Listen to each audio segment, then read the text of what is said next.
So I was wondering if you could give a definition to a few things. Like we use the word prosperity. What does that mean? Prosperity from our perspective. We may give you a definition from our perspective and from human perspective, because in some cases we are not seeing it quite the same way. Prosperity from our point of view is the sum total of what all have launched into the vortex. And the prosperity is a feeling or a state of being when one is in the receptive mode and letting what they've put in come out and manifest in their experience. So you could be prosperous with friends and prosperous with physical well-being and prosperous with financial well-being. In other words, it's the receiving of what you've asked for, the recognition that it's there, and being in a state of letting it in. When humans think of prosperity, it is much that same way. But often, so many humans use the word prosperity when they're standing outside of it. Most people have a feeling of envy about the subject of prosperity. So instead of actually feeling the well-being of prosperity, which is the letting it in the moment and letting it continue to expand and show itself to you more and more, it's a feeling of being on the outside of it. And so there's the feeling of prosperity where you just want to yodel down the canyon, and there's the feeling of prosperity where you just kind of wish you could get some of it out of their clutches because they've got more than their fair share.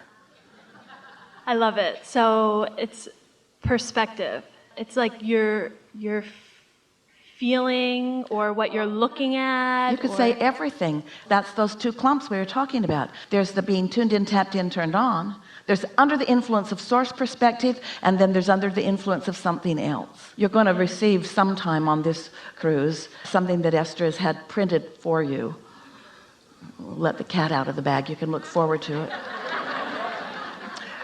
She thought about making it a bumper sticker, but she didn't think you should drive around with a bumper sticker on your car that says under the influence. So what it is, it's a dash card that you can put on the dash of your car, and it reflects up into your windshield or in front of a mirror. You can't read it when you look at it. It makes no sense. But when it reflects back, you can read it, because you are always, if you are awake, you're offering vibration. And if you are offering vibration, law of attraction is responding and giving you vibrational harmony with something. So you are always under the influence of something. And so when you care about being satisfied, then you care about what you're under the influence of. And so these definitions that you're asking for could be, what's the definition when I'm under the influence, and what's the definition when I'm not under the influence? Yep. Okay, so I have a funny story. So we're a group of 8 traveling this time. I have 5 kids, my husband and I, and a babysitter. And so we're flying from Miami to Barcelona, and we all get there. And I'm like, checking in to go to Barcelona, and they're like, that flight was this morning. Like, we had like the day and time wrong. So it was so funny to me, because leading up to this, my husband had some resistance of perspective. So we get to the hotel, and so we have to buy same-day tickets for 8 people to Barcelona. So we find it lines up perfectly. We're on this new airline. We're like, ooh, this is kind of weird. Like, it wasn't $2,000 a person. It's the same day. We're all in the same row. Okay, here we go. So we get to the airport, and we get on the airplane, and I start looking around, and everybody is like staring at me that I'm crazy, because I'm like, oh my gosh, the plane is beautiful. Oh my gosh, it's like clean, and there's space in the seats. And anyways, it worked out great. We got here, and the story makes me smile, because I'm like, oh my gosh, we're so prosperous. We bought 16 tickets to Barcelona.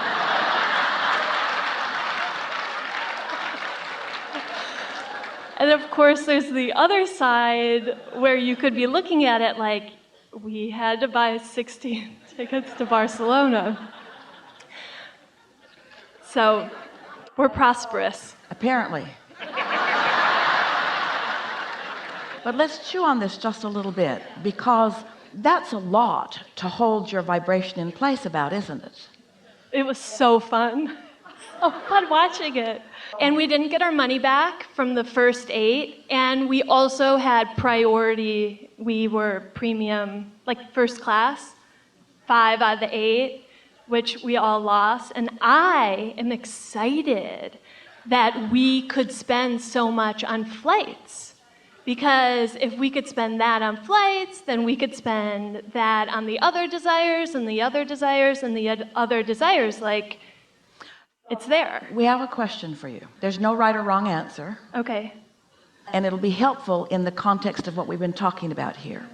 So, does it seem to you, now we know after the fact that you've had an opportunity to work this over in your mind, but does it seem to you at the moment that you were at ease immediately and having fun with it immediately? Yes.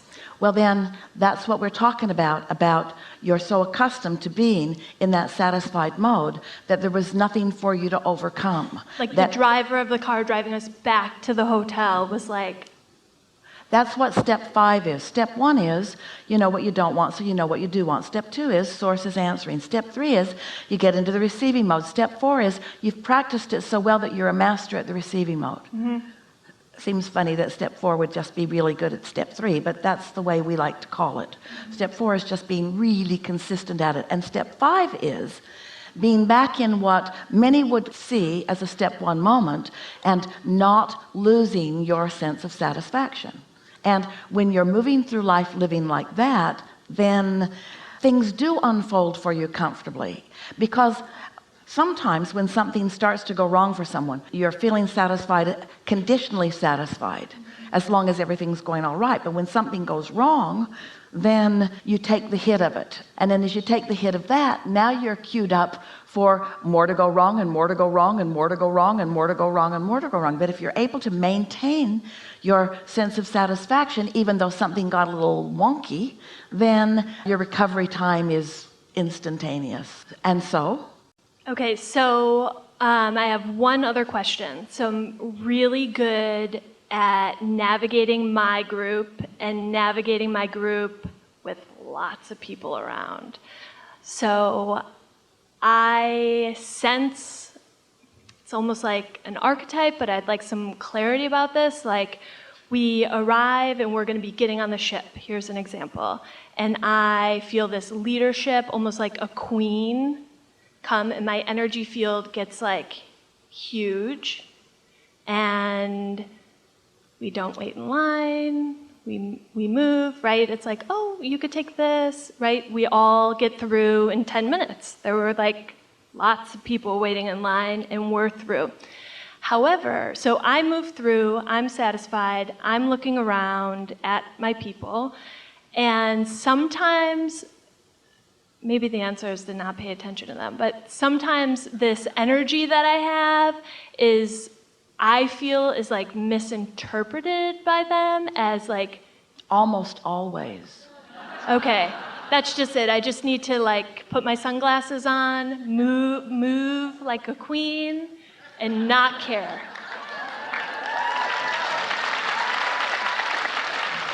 Because that looking for mutuality with something else makes you under the influence of them. That's what we're talking about. Are you under the influence of source energy? Because that's what that feels like. It feels like clarity. It feels like when to move. Esther talks about how she really enjoys moving around the planet by herself, because when she has an impulse and follows it, then the timing is really, really nice. But if she has to round up uncooperative humans who balk or hesitate or move differently, now what we would like her to understand, your feeling of empowerment, you've even assigned yourself a title that they better obey, is helpful in the sense that you just don't want to get caught up in whatever's going on with them, which requires a lot of focus, because most of you are accustomed to offering most of your vibration in response to what you're observing. And so the more that is happening around you, the more likely it is that you would observe something that is of a vibrational nature that would introduce resistance into your equation, so that you're not tuned in, tapped in, turned on, and then you are as confused as the group that you are roaming the planet with. Yeah, so I'm not confused. We're moving through, but there's that like little, I like it to be smooth. So there's a little bit. When you think about it, these people who you care about, you love them, you've put what you care about them into your vortex too. So in a way, actually in a pretty substantial way, those whom you love are in your vortex, but you still cannot create in their reality. This is the fun of interacting with so many others. It's the finding your way. It's the maintaining your vibration anyway. Being tuned in, tapped in, turned on, so that you know what to do. You know what's next, even if there are those who are confused around you. And most of all, under those conditions, if you're tuned in, you have less of a knee-jerk response, less of a bumpy ride. But in the moment that you begin or continue to care about their response to you, now it's not pure anymore. Now you're trying to see yourself through their eyes instead of seeing them through the eyes of Source. Here's the big part. Source sees them as perfect, no matter how dysfunctional they are. But when you see their dysfunction, you separate from Source and blame them. So you think your deviation from Source is about their dysfunction. It isn't. It's about your lack of focus. Conditionally, you could say, if you guys would shape up, I would feel better. And that would be true, but it's still conditional. And then you have no power because they're fickle. They're going to behave the way they're going to behave. You don't want to be under the control of how somebody else is behaving, because you can get really good at focusing just where you want to focus, but sometimes you can find yourself living a sort of isolated life, because when they misbehave, if you feel bad, then you have to take more control about their behavior. And the more control you try to take, the less good they feel. So the more control you try to take, and then the less good you feel. It's so lovely for others when you are under the influence and letting universal forces inspire them. You want to inspire their behavior, not motivate it. Oh, and you can't inspire their harmony with you unless you're in harmony with your Source. And when you're in harmony with your Source, then you might inspire their harmony with their Source, but you're never wanting them to obey you. You're always wanting them to find harmony with their Source. And you really don't want them to move around with you in a pack either. You don't want to train them into the belief that you are their leader. Right, only when we're going through security.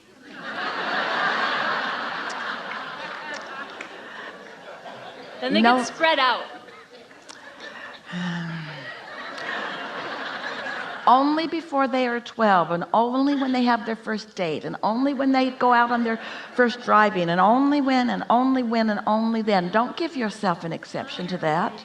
You're either trusting their alignment with their Source or you are not. And when you are not trusting their alignment with their Source, and you are wanting to be the Source for all of them, then you begin to feel the burden of that responsibility because you're not connected. And then you begin to resent they're not complying with it, and off you go, you say. Oh my gosh, it's so good. Like, all I wanted them to do is admire me. Walking through all of these people with ease. Yeah, this was so satisfying. Thank you so much. So good. Thank you.